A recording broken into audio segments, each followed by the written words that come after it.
I am also here to introduce one of the leading spiritual speakers, medicine women, just a phenomenal being, an incredible mother, and an enthusiast, creative person who is always into play, who is always into collaborating with people, who's innovative, who's always trying to help people connect with their inner self to find that higher calling, and who is also in total alignment with her higher self and her higher calling, and the developer of E3 breath technique method.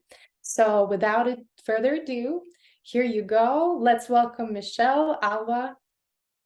Take Awesome. over, sister. Thank you so much, Julie. Thank you, Tanya. Thank you, Lindsay. Hold on, his first name. Let me just take a look here. Robin. I was looking at Robin's bio and just the fact that he's, creating music and poetry. It was so beautiful. What a creative group of people. Thank you so much for having me. And I am Michelle Alva, the creator of the Alva method, and it stands for Amplify Love and Vibrate Abundance. And when I was asked on what topic I wanted to share, I let my soul, as Julie says, that this work is really about connecting to your heart. And what came up for me was to share healing, because I've studied the science of healing for many, many, many years, about 28 years already after graduating from physical therapy school. My life experience has led me to really understand what it means to heal. And while there's so many different approaches, just because we do certain techniques doesn't necessarily mean that we're actually healing. And even in healthcare, as a physical therapist, we're helping people walk better, but not necessarily heal why their knee pain might be happening or their low back might be spasming chronically for 20 years. So I have this desire today to help us get a more scientifically based awareness of what actually works when it comes to healing, but then also allowing our inner wisdom to come through us and give us even more insight. Because science can only go so far. There's another dimension that our own essence, just being connected to that higher self of ourselves, by default, we are always healing. So what's really cool is that science happens to take us to the same place that is natural for us when it comes to this certain research of healing. And so play, which is actually, it's our nature, it's natural for us to play, it's inherent. When a baby is a baby and they're exploring things and putting things in their mouth and making sounds, and the parents make another sound back, if a baby goes, ah, and the parents like, ah, and we do this back and forth. If we didn't play, we wouldn't develop. And play helps us to process and express our emotions. And the depression in this country of America, the things that I've been learning, studying more about different scientific studies on depression, are telling us that there's a lot of people that are going through this diagnosis, that are diagnosed with depression, in especially, I know it's all around the world, but I've also heard people in the past mention how depression is a sign of a lack of play. And so bringing in these two topics and helping to weave them together, I hope that by the end of this experience together, you're all going to want to get out and play and have some fun. And not just because I said so, but because you're like, oh my goodness, I didn't realize how healing it was. I didn't realize that it's inherent in me to do this. So imagine I tell you, you have to stop breathing. You obviously wouldn't want to do that, right?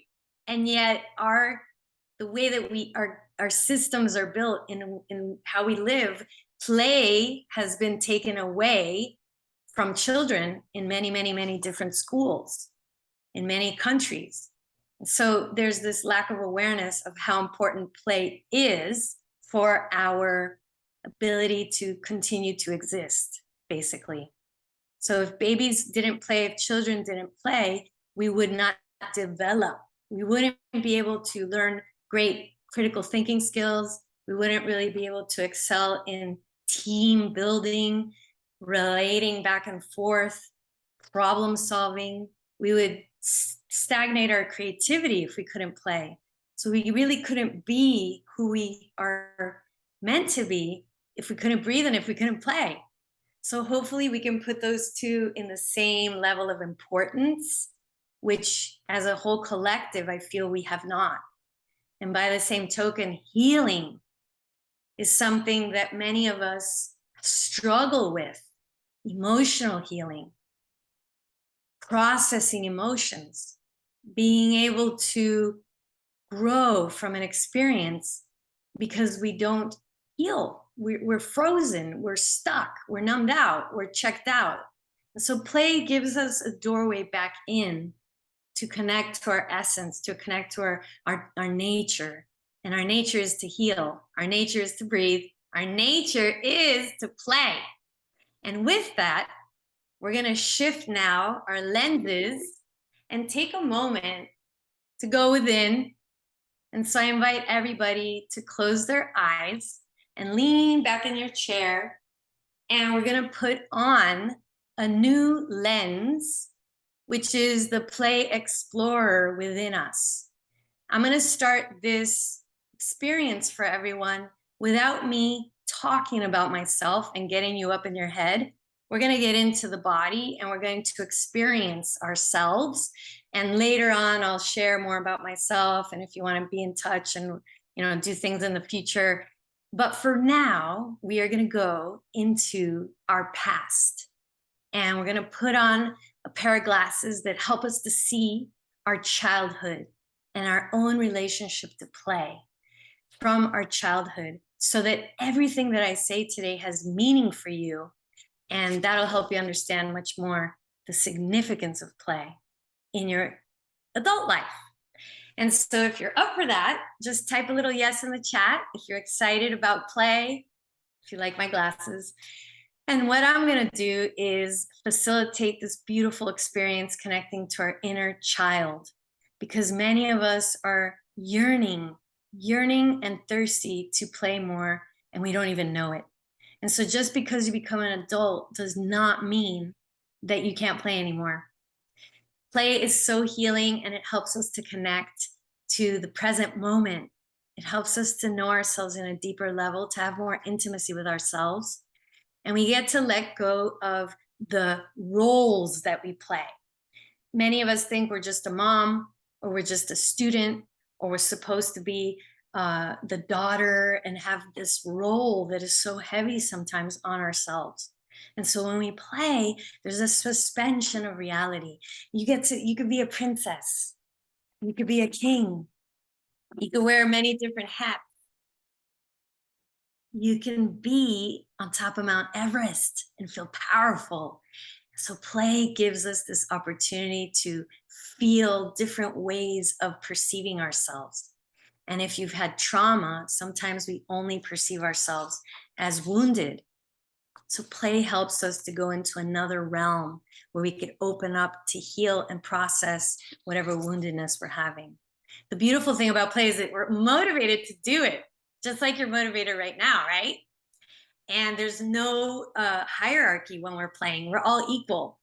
And so we create this beautiful feeling of unity, community when we're playing. And those are the signs that you're actually playing. So sometimes fathers, I work with parents, and they'll say, well, I don't understand how my son, how can he be depressed? Like I spend so much time with him. And I take him to play basketball and we shoot hoops. And so when a father and a son shoot hoops and they're just playing basketball, that causes bonding. They get to be equals. Nobody has to do it a certain correct way. The moment just gets to be enjoyed. So for a father, he might think that him telling his son how to shoot the ball, and if his son is not shooting it correctly according to the father, but he thinks he's playing basketball with his son, that son may not think that that's really fun to be imposed all these criticisms or judgments about how he's shooting that basketball.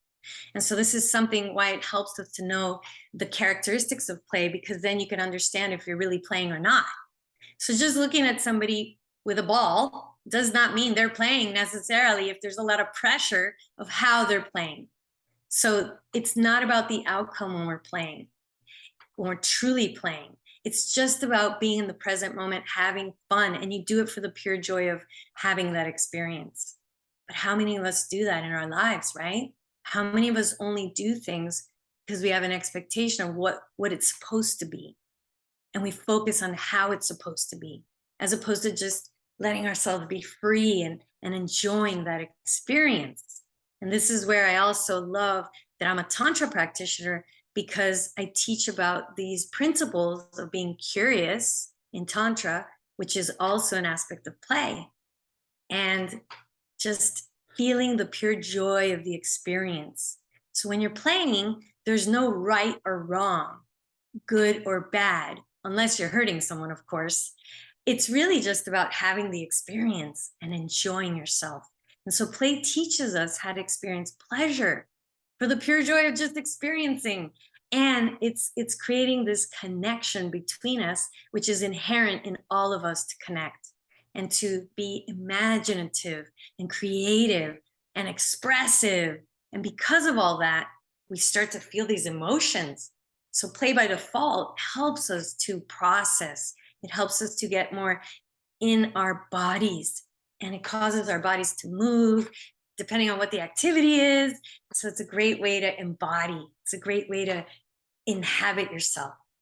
And so now what we're going to do is go into the past, and we're going to the play closet and discover ourselves and where we came from when it comes to play. So I invite everyone right now to let go of having to look at the screen, close your eyes. If you want to, you can lay down, or you can lean back in your chair or lay down on your couch, and you're going to allow yourself to feel so supported. And we're going to be going through a series of breathing called the E3 breath. I'm going to lean back myself. And we're going to start with feeling grateful in our hearts, and coming into this present moment, fully alive and present, regardless of what your sensations are. We're going to welcome all of who we are, every single part of us. Inhale through the nose and feel yourself blowing up like a balloon on the inside. Your lungs, your chest, your abdomen, your pelvic floor, your low back. Take in all that oxygen and fill yourself up. Let's do this now together.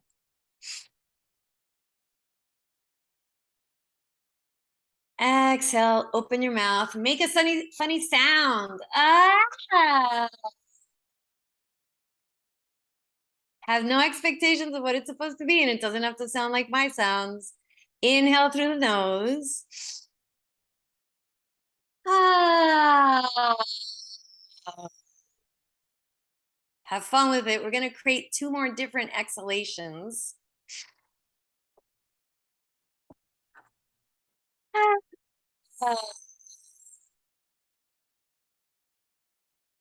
And have no plan, just create that exhalation sound and have fun with it and express your sound.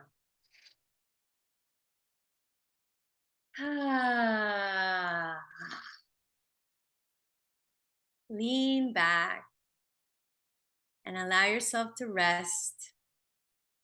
And we're going to amplify now our love hormone and our healing hormone and be playful about it. We're going to inhale 3 sniffs through the nose and hold the breath. At the top of that inhalation, pause. Let's listen to the silence now.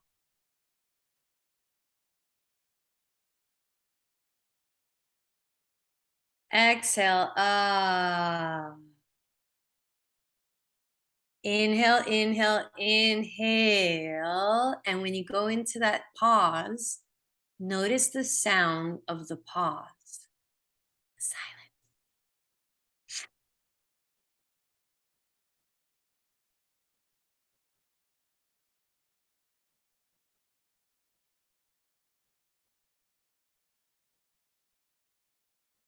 Ah.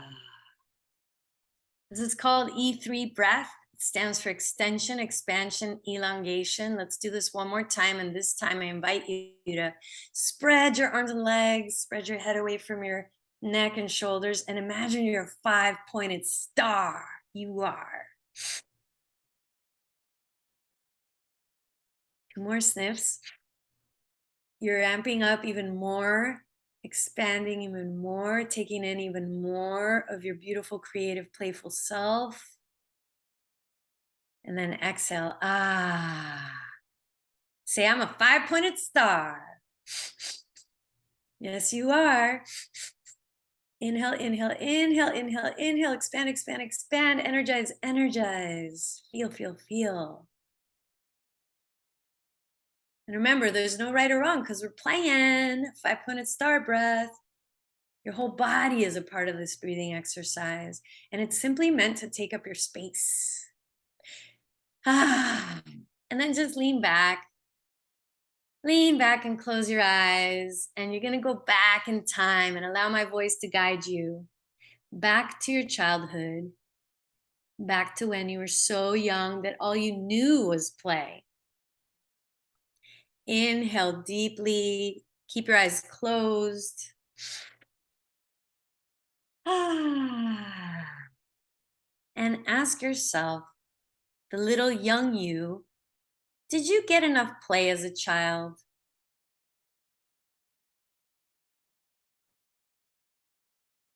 Did you feel that you had enough fun as a child growing up? Did you have enough time to play outside? Do you remember if you ever climbed up trees or played at a lake or a stream or a puddle? Do you remember riding horses or playing with animals?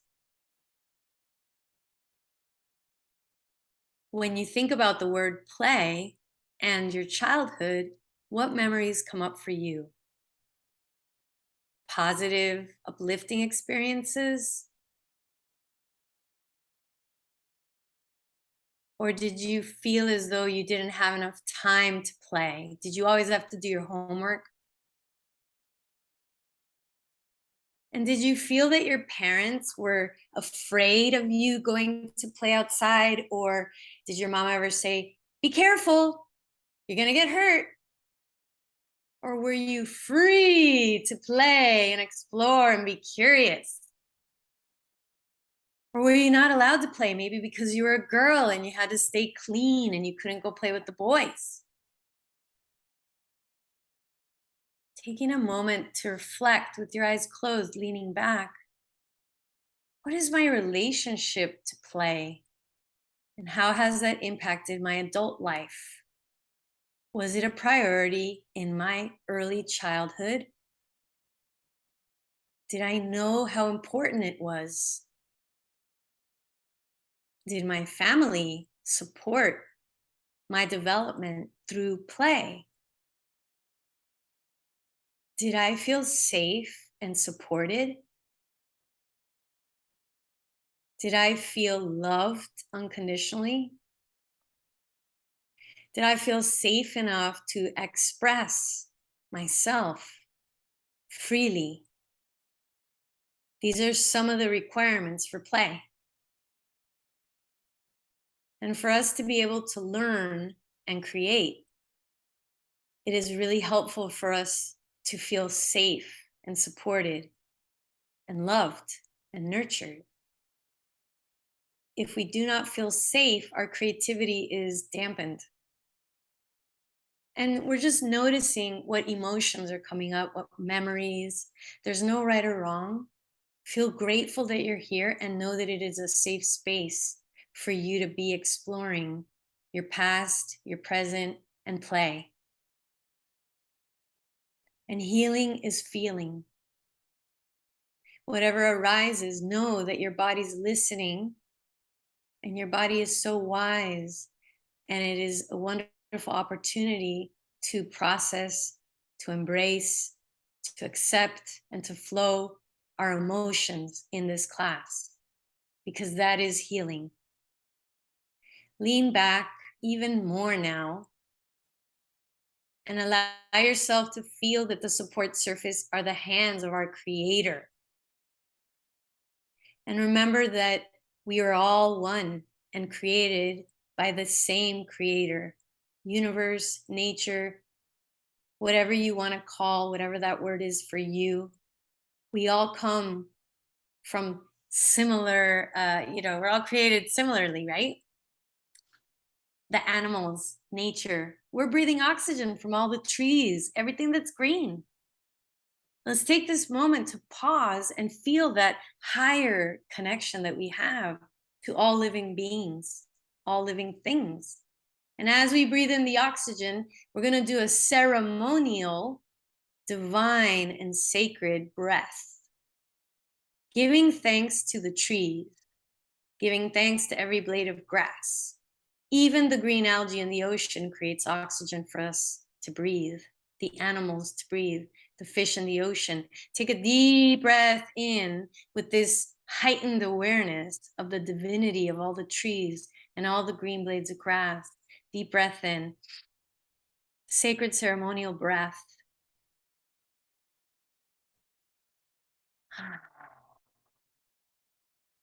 With a feeling of the appreciation of nature and how we are all one, interconnected to that nature. And as important as those trees are, play is important for our development. Feeling that.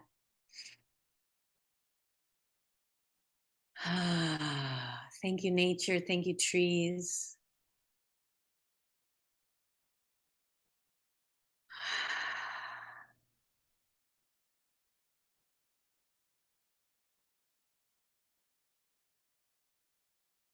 And now we're going to go to our current day play relationship that we have with ourselves.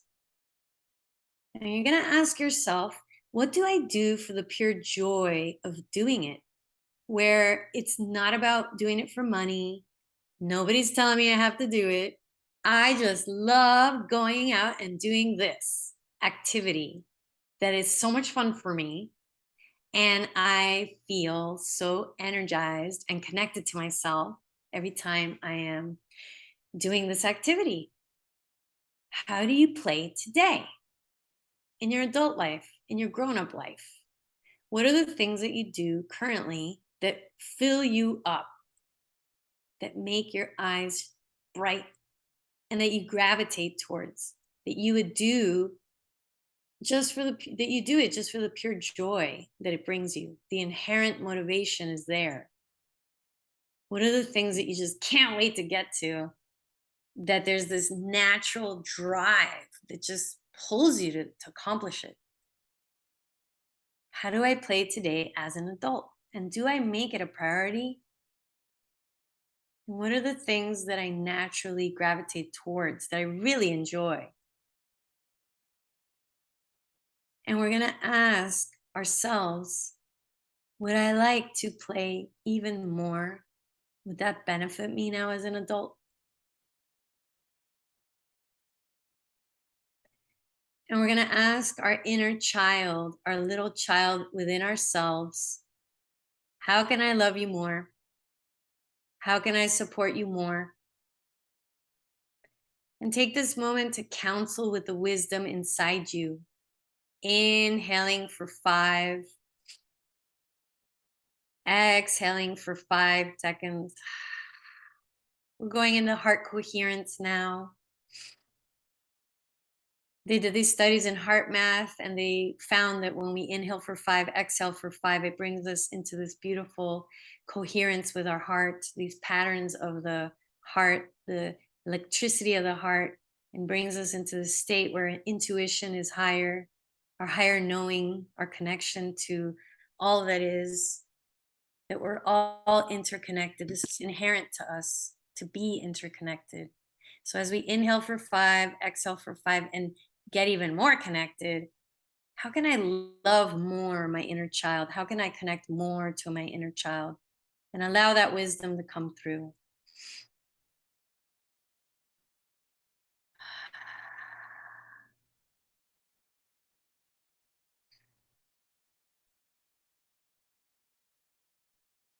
And you're welcome to place your hand over your chest and deepen your intimacy with your heart, your intuition, this part of us where we can hear the wisdom, our intuitive intelligence speak.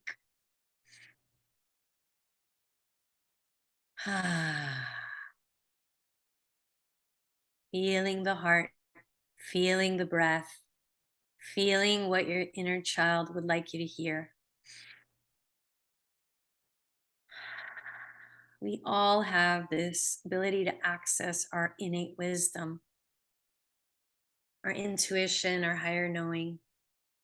And when we play, we develop this part of us also. Because play is in the moment.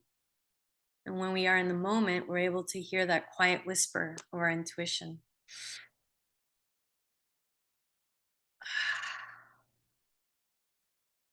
We're going to ask one more last question.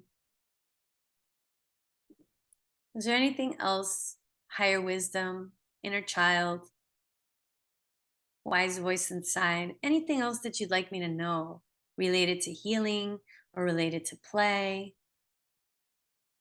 This is just a general question, and see what comes up for you.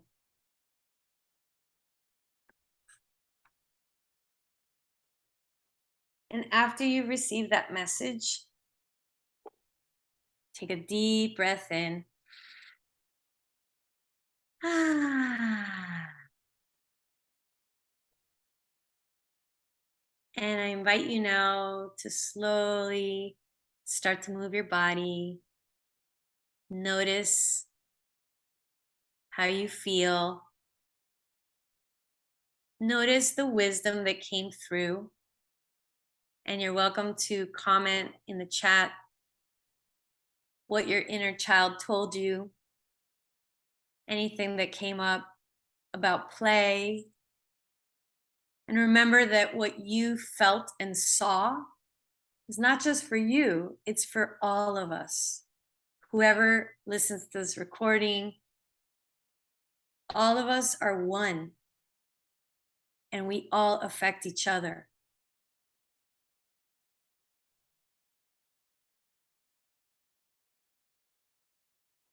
And so based on what you all share, I'm going to create the class. My inner child is going to listen to your inner child. And while I know a lot of science and I know a lot of information, we really learn through experience. And our intuition guides so much more than what we could ever just teach on a lecture. Yet so much of our world is ruled like that.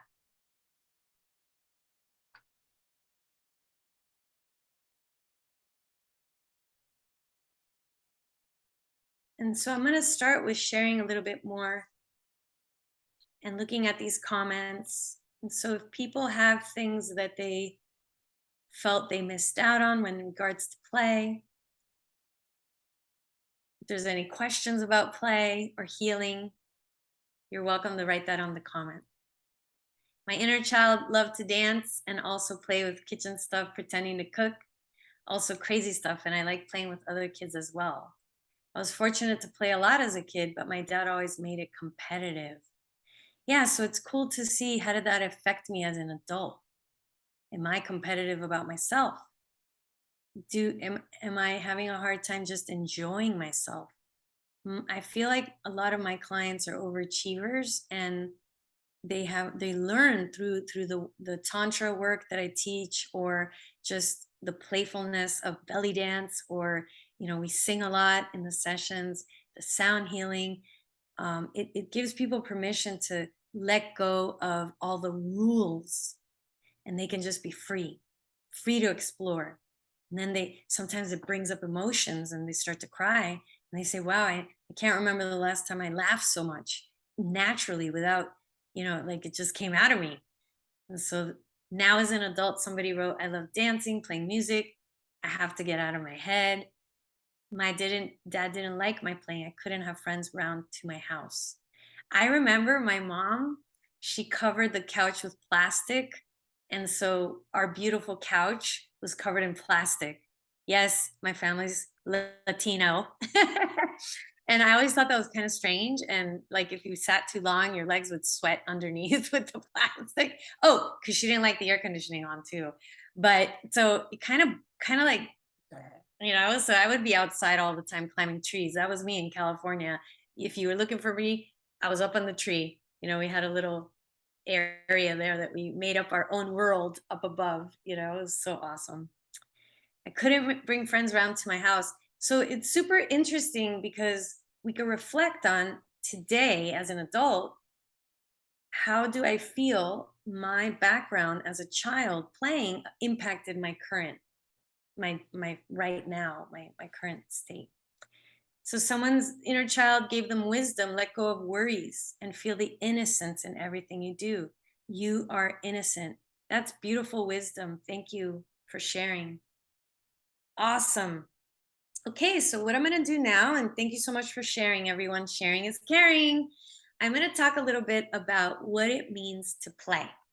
And then I'm going to share a little bit more about the science of healing, and I'm going to give some statistics. And the purpose of all this is just to give you kind of an expanded motivation why play is so important.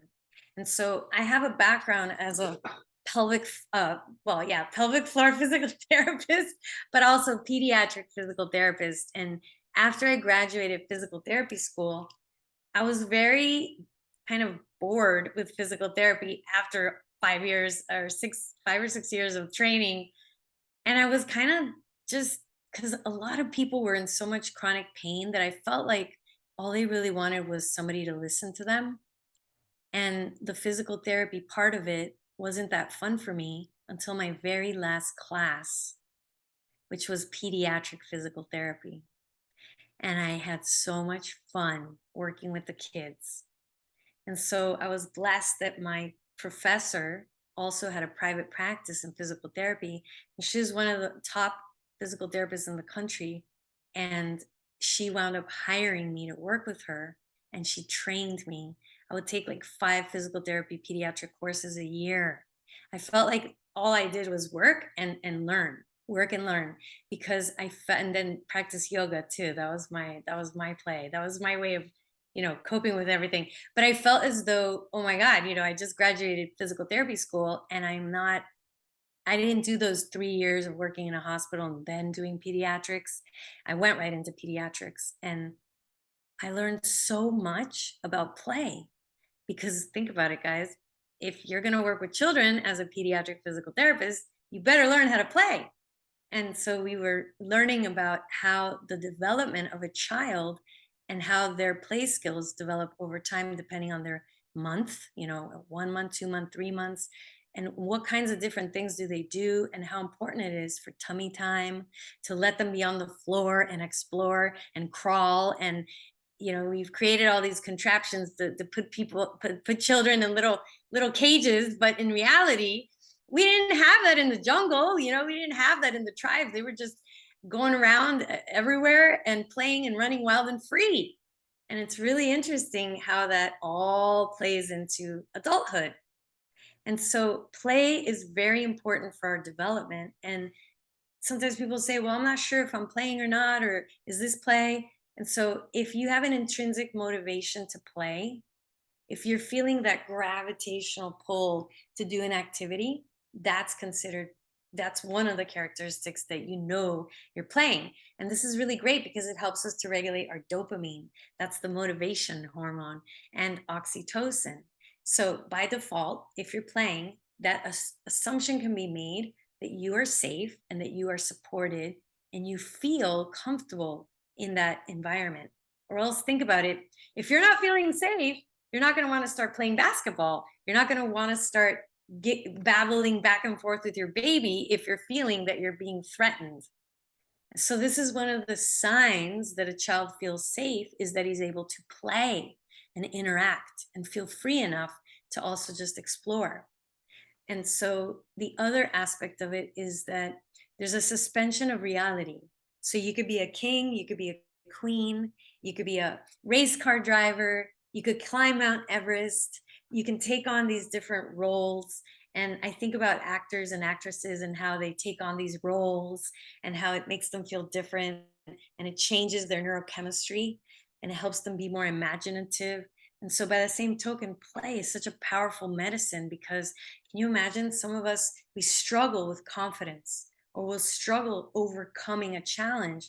So if we play and pretend and have that imagination of, what would it be like to be this person, we can embody more that new way of doing things. Hold on a second. I got my glasses.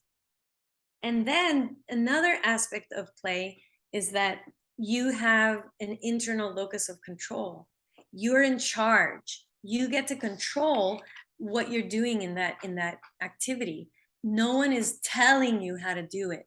And so you get to feel your power when you're playing, because there's no one trying to dampen that. So it's interesting because they did these studies, and the schools that had more time for children to have recess and playtime outside had less bullying in the schools. So I did a little research on this. I thought that was interesting.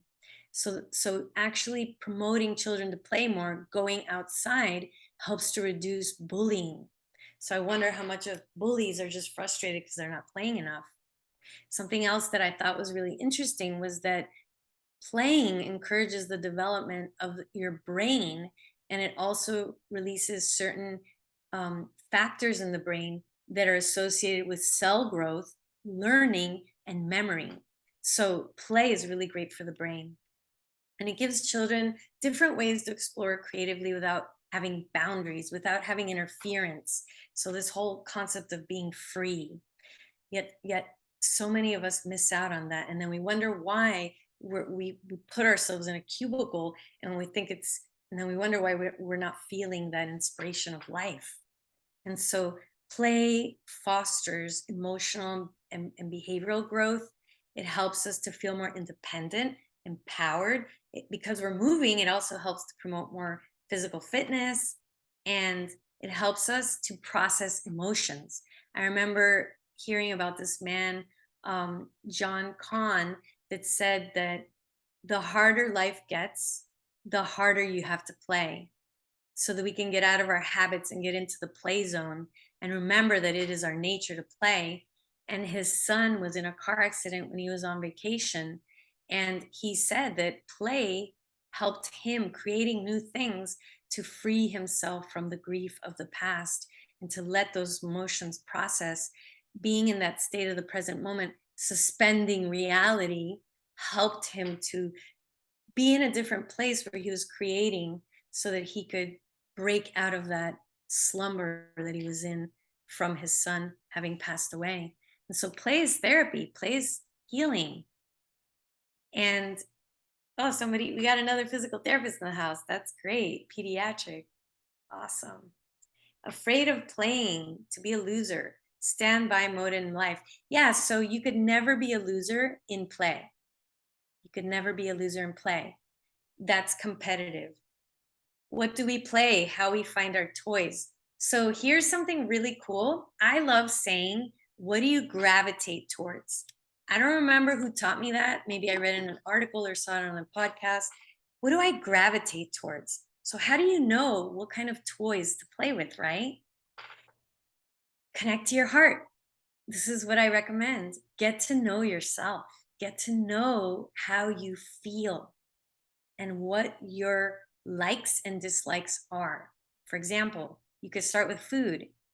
Do I like how this apple tastes in my mouth? How does it make me feel? Whatever it is that you eat, are you eating things that you actually enjoy, that you gravitate towards? Or do you choose foods because you think that that's the best food for you? When you enjoy what you're eating, and we ideally want to choose things that make us elevate our energy, right? Real food, things that are going to give us naturally vitamins, minerals that come from a tree or come from the earth. That's the ideal, correct? And so you can have your hand on your chest.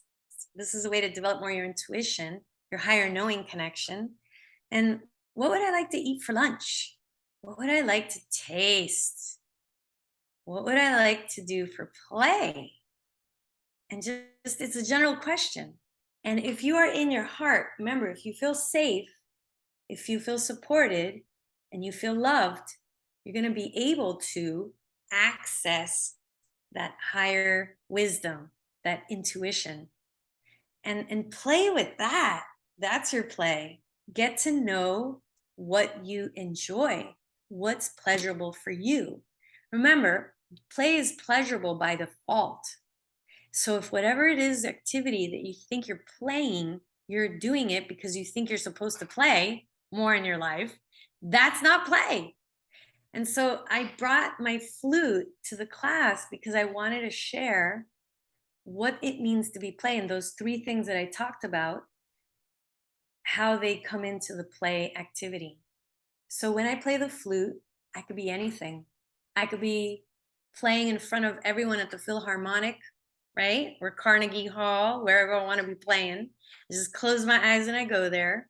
There's no competition. I'm playing just for the pure joy of playing, whatever comes out of my mouth, whatever spirit is guiding me to do in this play. I get to create and I get to express my creativity. So this is a form of play. I'm playing the flute. And this is the hummingbird flute. It's a Native American flute. So I invite you all to feel the beauty of play. And who knows, maybe somebody's going to be like, oh my God, I want to play the flute also.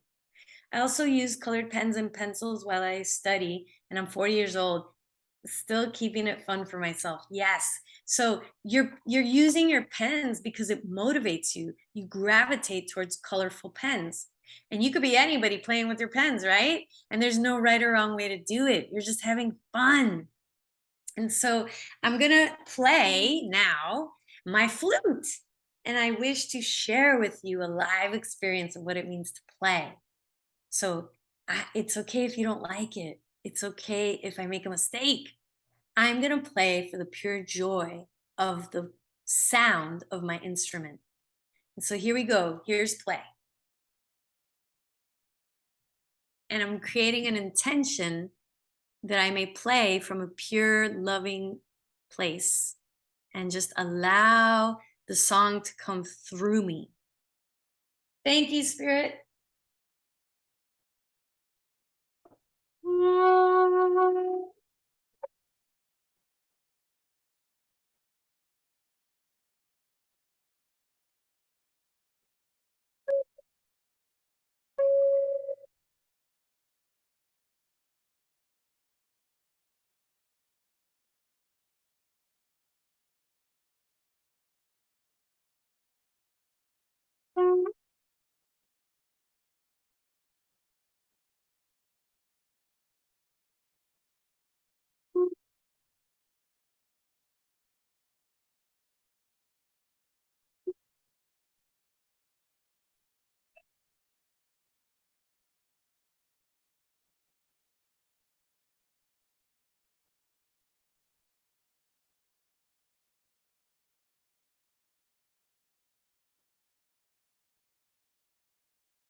I just played a song. I've never played it that way, yet it inspired me to create this song. Because when we play, we're in the zone and we get to meet our creator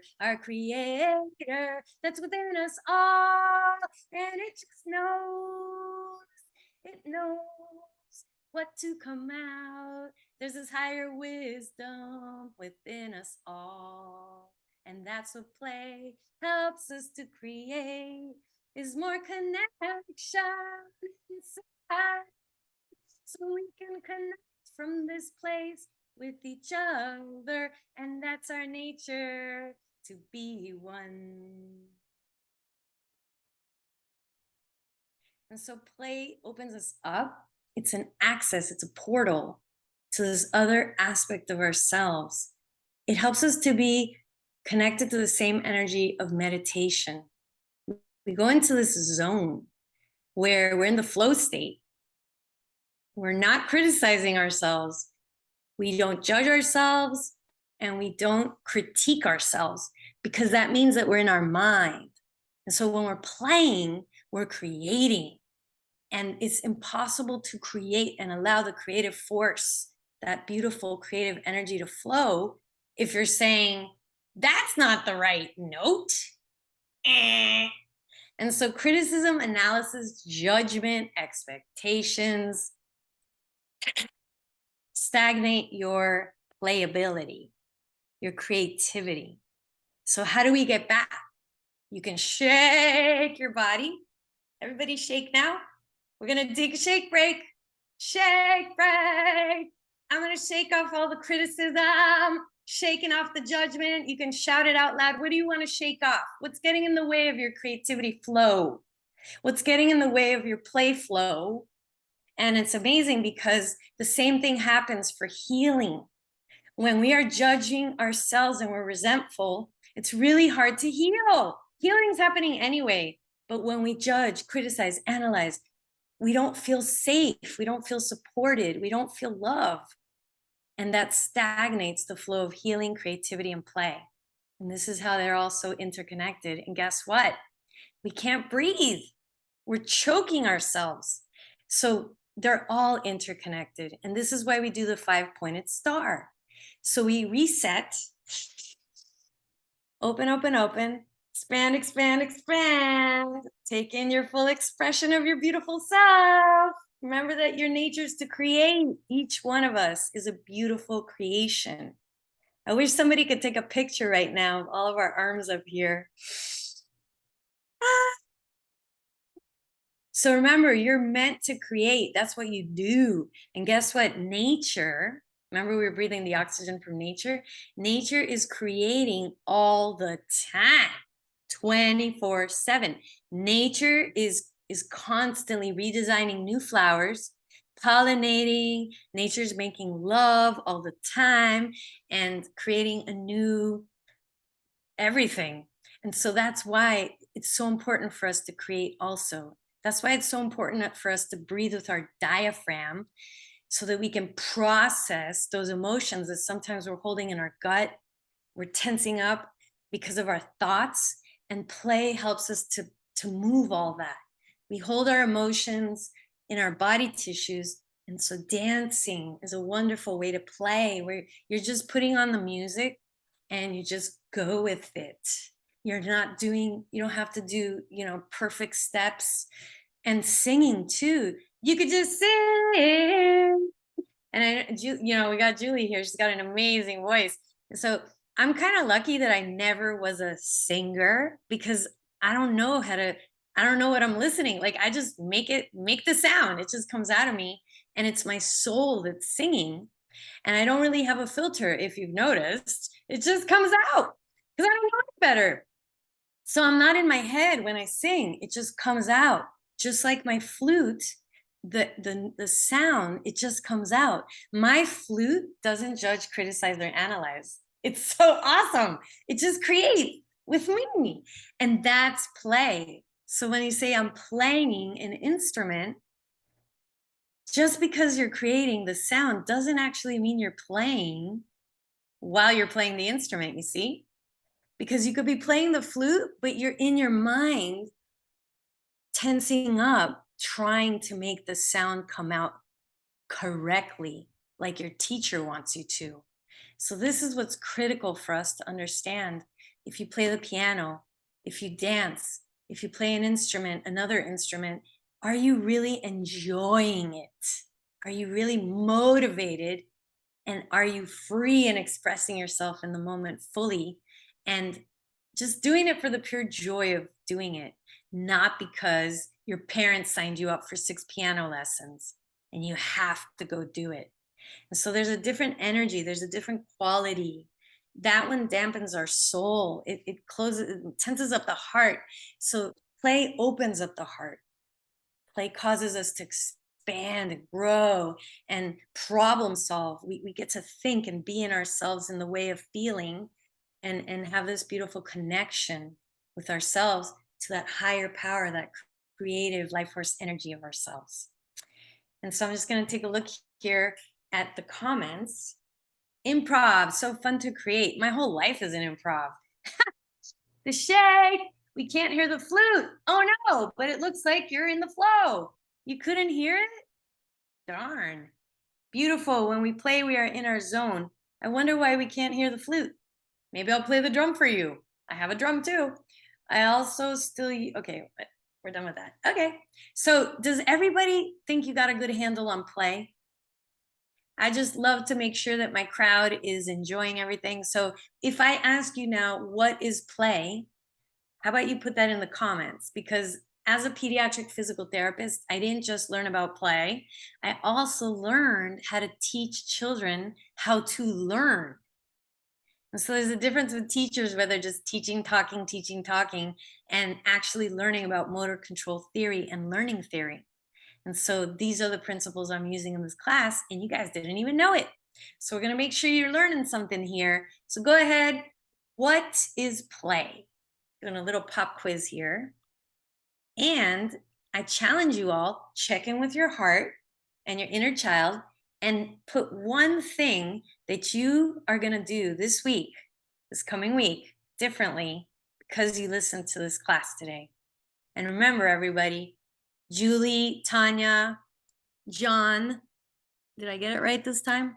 Robin, all these awesome people in the International Breathwork Foundation are offering more online classes in the future that they're going to tell you about at the end of the class, that we're going to keep on connecting here online and learning something so beautiful every single time we get together again. So it's not just today. So a week from now, what could you share with us at the next class that you did to play? So I'm going to just read some of the comments here. Toning activates the vagus nerve, allowing to better release, coupled with movement and shaking your golden.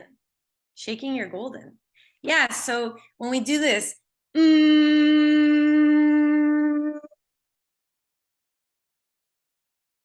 we're stimulating our vagus nerve, and guess what? Nitric oxide and oxytocin.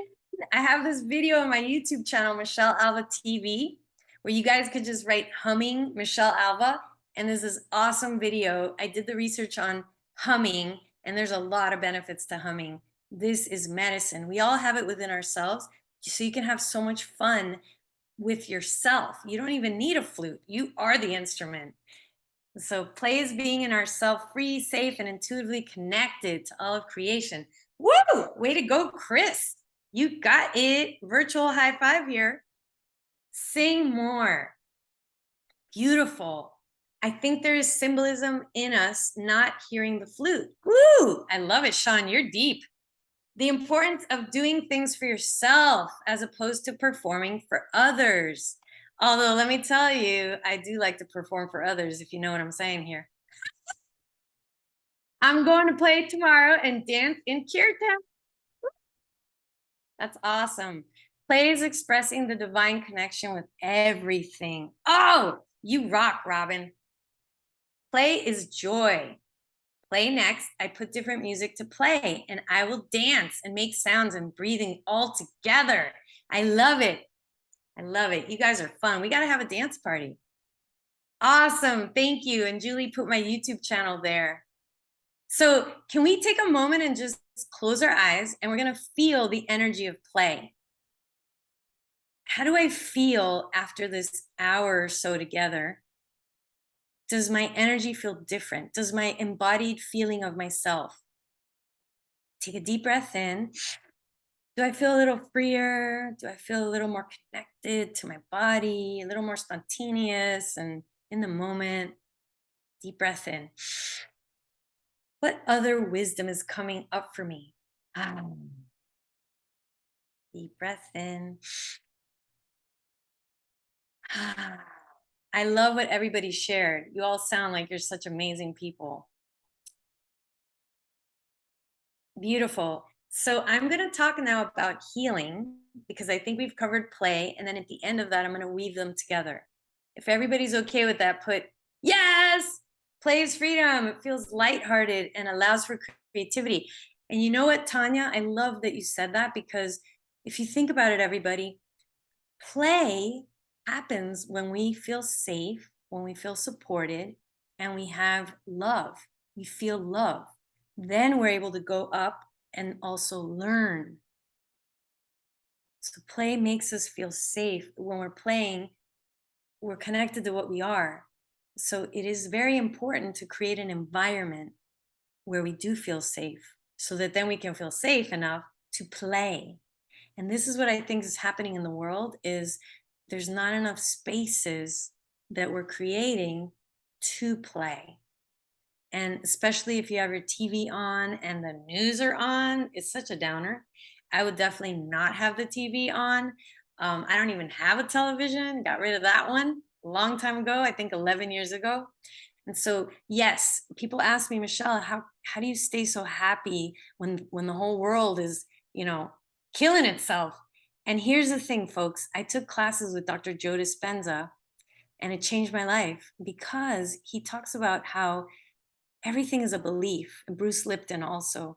And so if I believe that the world is collapsing and falling apart, well, it is, everybody, but in a good way, I believe it's a massive spiritual calling.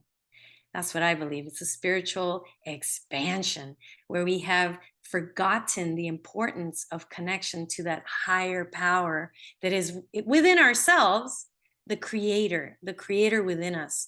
And so I feel this is my belief that I've created based on practicing all these beautiful practices of love. What if it's perfect, all the chaos in the world? What if all the chaos in the world is perfectly there for each one of us to amp up our love hormone, our healing hormone? And what if we could have compassion for the damage that we've done unconsciously? We've been very unconscious. That means that we have not been heart led as a collective, massive collective. We've been allowing ourselves to consume things that are hurting the planet the way that they're produced. And so the more I be quiet and I do my E3 breath, the more I come to these workshops, right? The IVF Foundation workshops, the more I'm going to connect to my nature. And when we are quiet, when we breathe and expand and we play, when we're in that zone, we're going to get that inspiration, that message. Do this class, offer this, maybe do a beach cleanup, maybe make people aware of, how important it is to compost. Start only buying compostable bags. Stop using the bags in the market. Bring your own cloth bag. So it's going to come to you in that quiet whisper, sometimes at 4 a.m., sometimes it's going to wake you up, and maybe you'll journal about it. So I really believe that the reason why all this is happening is because we're being called to wake up inside the connection, that divine connection that we all have when we're human beings, when we're soul in a body that's being. What we've been is human doing, and unconsciously doing things that we never knew would be hurting our planet. So we must have compassion. I really have been practicing so much having compassion because I will go crazy if I start to judge and ruminate here about what's happened. It will not help me and I will just create more drama, more gossip, more hurtful tension in my body. That all I can do is embody love more, is teach people how to relax, how to release their stress, how to process the chaos, how to heal the trauma of being locked up for 2 years and covering their face for 2 years, who's, had their children have to be all these things that have happened that are traumatic. So what can I do? I can focus on a deeper connection with God, creator, source, higher power, and teach people more how to access that. And I can compost. I can choose to buy things locally. I can stop buying from, certain countries where the things are not, they come with chemicals and invade your home. So I can be waking up and being conscious, and one person on the planet, one person can impact millions and millions and millions of people.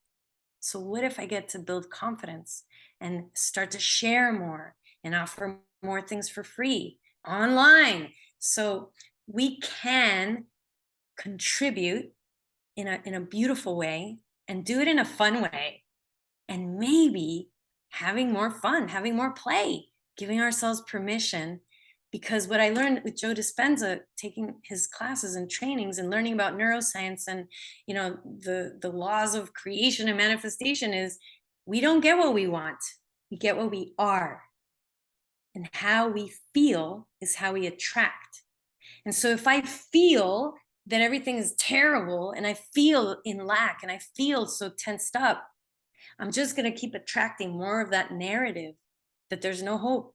But if I feel that I am the change, I am the change, I am the change, I am a light shiner, I am a breathing goddess of love, I am teaching people how to come back to their beautiful natural essence of peace and unity and oneness, and to remember that all life matters. All life matters. The earth matters. The fish in the ocean, every life being matters. And if I live from this place of gratitude and appreciation for everything that I do have, and the impact that I can make in people's lives, we're changing the collective consciousness there. And so that's how I cope with that. And that's what motivated me to do this talk today: healing and play. Healing and play. And so now we're going to do a beautiful, brief healing guided experience where we are going to amp up the healing hormone. It's so amazing because we actually can study how to heal by learning about the healing hormone. And this is what I learned when I was a pediatric physical therapist. Even at that young age of 22, somehow my spirit was really loud, and I just started reading about oxytocin. And I wanted to learn, how can I help the parents of the children with special needs? What could I do? Because I didn't feel it was enough to just them hand me over their baby like a football, their contracted little baby. They would just give the baby to me. For 30 minutes, I would have their child for the physical therapy session, and then they would leave, and they maybe had like 3 sessions with like a occupational therapist, speech therapist, physical therapist, behavioral, whatever the other therapist, that maybe they had 90 minutes to themselves. And I'm so intuitive, and I was like, well, that parent needs a break. That parent, how could I help the parent? Because no matter what I would teach them, I didn't even feel they were here with me, because they were so traumatized that their little 3-year-old nearly drowned. And now for the rest of their life, they're contracted. They're not even there. They're drooling all the time. So I thought, what if I could teach them infant massage, pediatric massage, how to touch, how to just massage their little arm, and how to feel connection. And so somehow I knew that connection is more important than the motor control exercise that I was taught, how to play with your child, how to look at your child without a label, without that diagnosis of whatever the name that they were given, to see beyond the label. And so I have, my dad, he's really playful, and he's coming up right now. And he taught me how to play, my dad. And it's kind of funny because I don't think my dad was ever really here. He always had the role of playful prince. That was my dad, okay? And so while he taught me so much about play, I learned a lot of things other, but it's interesting how I think that's why I am so playful. And I see the importance of play in our lives.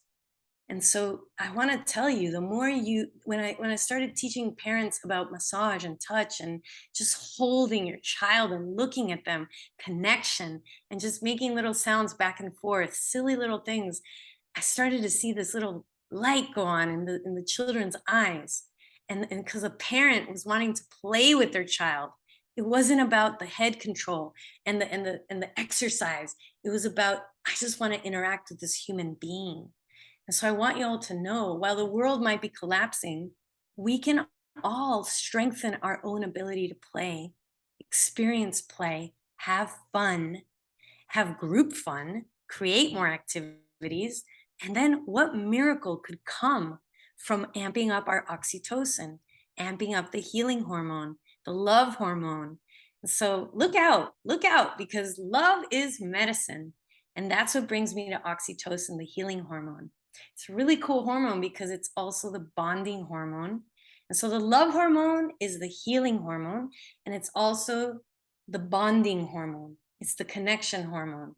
It's also the hormone of focus, and it's also the hormone present when we are orgasming, when we are breastfeeding, when we massage ourselves or someone. And of course, remember when you're motivated to do it, and it is the intention of just pure, not expectations. You're not massaging someone to get something. That's not what I'm talking about. There's just this feeling that overtakes you. And what's really interesting is how the healing hormone, oxytocin, is highest when we're looking at each other, when we're eye gazing. So I learned this in Tantra, and we do this in a lot of the workshops that I teach, where we're just standing in front of each other and available, and we're looking at each other.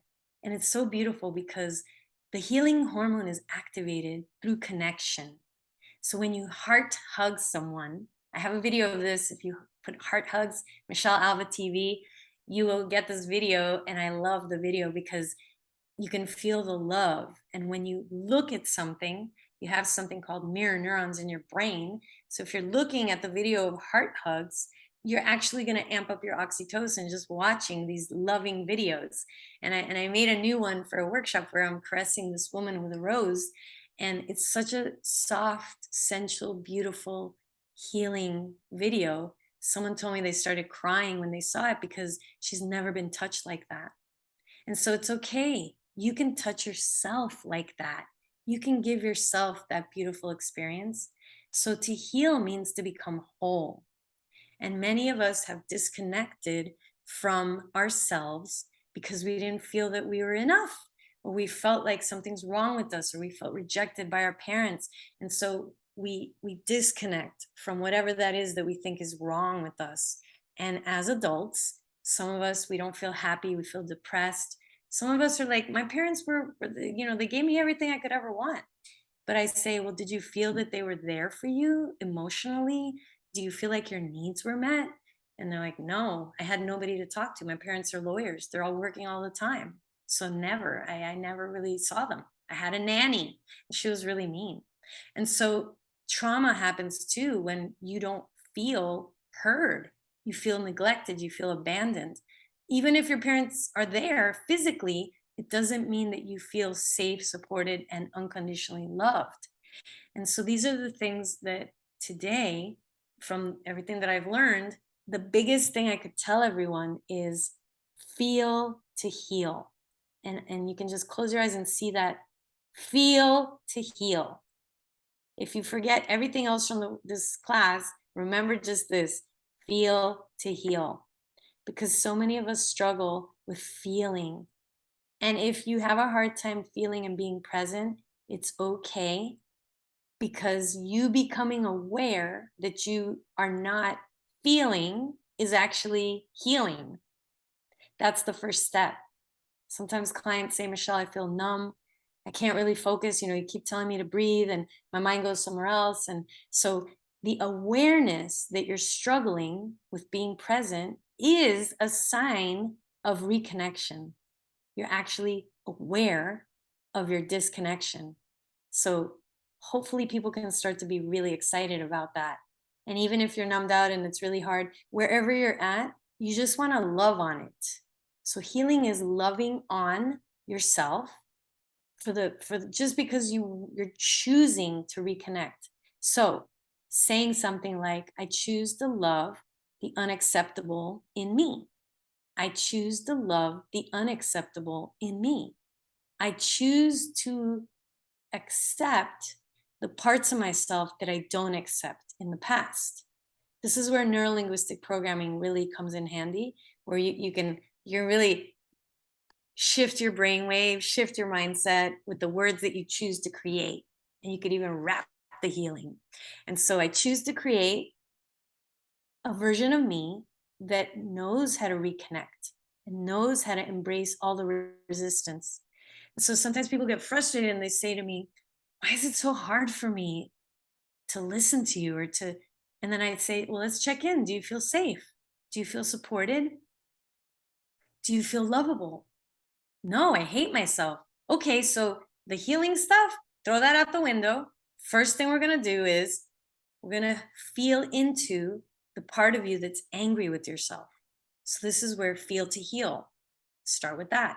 And so there's a technique where I have clients hug a pillow, and hugging a pillow, you can pretend that pillow is yourself, the unlovable you. And so you might be like, I don't want to hug the unlovable me. I don't love it. And so that's exactly true. And you're going to override your unlovability because you said you want to heal, right? And so we want to reclaim those parts, and it's the hurt parts. So it's really challenging work. But this really, really helps us to sit with our poopy. I want to keep it G-rated here.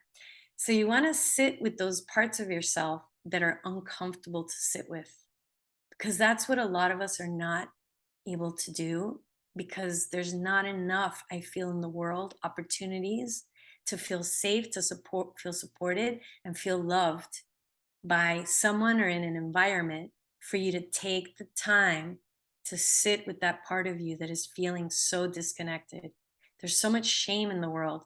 And so that's why I became a mindset coach. So I don't just have a physical therapy degree, NLP practitioner, hypnotist, Psych K, that's another approach. And all of these approaches help us to bypass our subconscious mind and create a new conscious you that is not just running on the programs of childhood or even your ancestral, your lineage.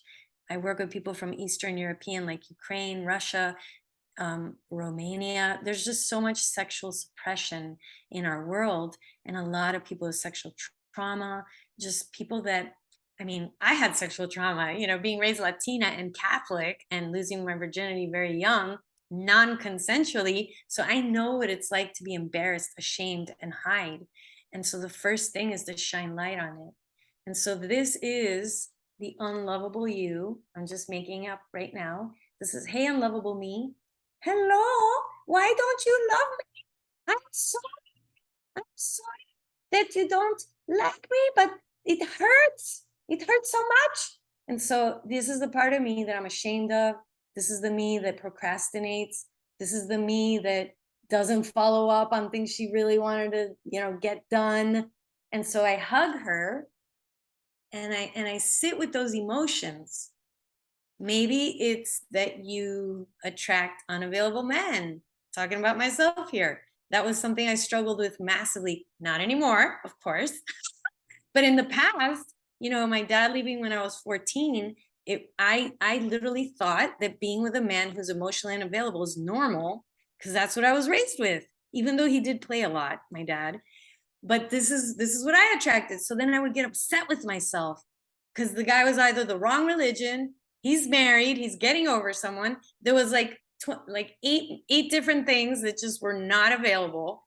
And that was my pattern. So I got really mad at myself. So that would be what I would hug. But maybe you have something else that you don't like about yourself that you want to bring to yourself. and hold that part of you. Because the truth is, you're doing the best you can with your suffering, with your wounds, with whatever that is so hard for you to get through. And so this is the first step of healing, is embracing, and it helps to do it in a physical way. You can embody it more. So this could be a pillow. I just happen to have my little puppet here. She keeps opening her mouth though. But it could just be a pillow, like Julie, yeah. And you just choose to feel those emotions that you've suppressed. So for some of us, it might be, well, how did it feel to be neglected or abandoned as a child? I don't even have emotions. I just feel this emptiness. I hear that one a lot with my clients. I don't even know how I feel about my childhood or my parents, because I just kind of, I don't know. And so a lot of that is just the heart is so hurt that it's tensed up and it's disconnected from feeling. So remember what I said, feeling is healing. So another exercise is to touch yourself and feel what's there. The body keeps a score. Our issues are in our tissues. It really is true. This is why I do body work. And I'm so grateful I learned massage in physical therapy school. And I would be massaging someone's low back and they would just start to cry. Or I work with the pelvic floor. And inside a woman's vagina, she's literally holding traumas, trigger points in the walls of her vagina. And it's the same thing for men in their prostate. So these deep parts of the body hold a lot of traumas and emotions. And this is not something people talk about a lot. That's why I'm talking about it. Your low back, your hips, that's your root chakra. So if you didn't feel safe as a child, if you felt unsafe, unsupported, unloved, don't be surprised if when you're touching your hips, you start to feel emotions. Or if you're touching around your genitals or massaging your belly, you start to feel these memories come up. So I teach my clients sacred massage, sacred touch, and how to have intimacy with your body and the wisdom and help those emotions to process. So when you tell me, Michelle, what is healing? Healing means to become whole. Healing means reconnect, reconnection. We were born whole and complete. We were born that way. When a baby is born, as long as mommy was healthy, right? They know what they do. They're open. They're so connected to their soul, their heart, their spirit. And then things happen to us as children, traumas, hurts. We make up these stories about not being lovable, not being safe.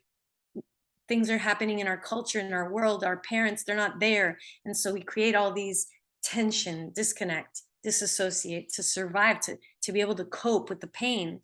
And so healing, first step, feeling, choosing to feel, having that desire, that is definitely a conscious decision to heal. Some people say, oh, I hope you can help me. I say, well, 0 to 10, how ready are you to help yourself? Because I can't help you if you're not choosing to be your solution. And I will teach you how to basically unlearn the holding patterns, because your healing system rocks and you were born whole and complete. So no one is ever healing the other person. We're just facilitating this experience so the other person will feel safe, supported, loved. And then the healing hormone, it just knows what to do. So it's really amazing. We are all healers. And the more you love and accept, forgive, be grateful, appreciate, you activating your oxytocin. And there's different activities you can do to activate the oxytocin, which is the hormone of love and healing. And remember, breastfeeding, orgasm, massage, dancing, singing, playing an instrument, just listening, being present, and letting someone express their feelings, that secretes oxytocin. Looking into someone's eyes. And so knowing the science of this love hormone, healing hormone, hugs, just holding someone, breathing with your diaphragm. If you take over and do more of those things, vibration, sound healing, you're amping up that hormone. Exercise. That's why when we go walking, we start to talk and walk. I used to go to Italy a lot, and everybody's oxytocin land, and any place where there's walking, where you're actually present. I'm not talking about walking and you're listening to a podcast. That's not what I'm talking about. I'm talking about you're walking and you're in nature, you're at Central Park, but you're there. You're actually there. That's what I'm talking about. So this is why the phone doesn't really help us with oxytocin, love hormone, connection hormone. It takes us out of the present moment. So something I'm really learning the importance is to just only have my phone when I need to make a phone call, or if I need to check if someone got back to me. So I want to promote right now to turn off your phone, put it on airplane mode, unless you're the president and you need to have that phone on. Turn off your notifications and just be more in nature. Let's go outside after this class and dance.